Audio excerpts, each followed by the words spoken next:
Encontramos acá, mira qué coincidencia con la Juanay Palomino. ¿Cómo se sale? ¿Qué es por el Parque Chauca? Cuéntanos. Mazote que compare jampa. Genaro Huaraca. Genaro Huaracacha. Huaracacha, no, Huaraca. Maimantanque. Huancabelicano, cosa Huancabelicano. Así es. Chaki Lápiz. ¿Eres soltero o casado? ¿Cómo me ves? ¿Soltero o casado? ¿Cómo me ves? Mira bien, mira bien. Ese señor, yo la escuché. ¿Cómo están mis compares, comadres? Acá estamos en Chabuca Grande, ve. Un ratito, ve, moviéndose que sí, que todo color. Dale que dale con los compares guajrazapas, pues. Claro, ve. ¿De qué parte eres? Yo soy Anacha, pe. Ah, la que sale en la tele, ¿no? En el concierto, en todos los Facebook sales tú. Claro, pe, hay que sonreír la vida, pe, cojoro. Ah, claro, pe, a ver, ¿tú bailas?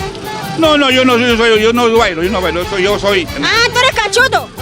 Si tú lo dices. Oxidado. Tú lo dices. Cojoro. Tampoco así. Chaquirunto. A la prueba me remito, nada de chaquirunto. No. Ah, también, si gustas. Máquina. Si gustas. Máquina. Bueno, Anaís, un gusto verte, pues, ¿no? Para Producción de Creagen. Tu programa. ¿Cómo es eso? Potito.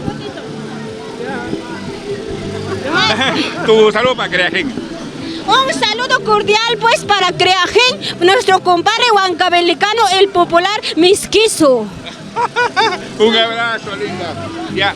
Sonrían a la vida, no sean amargados. La vida es corta, como sopito de mi itis.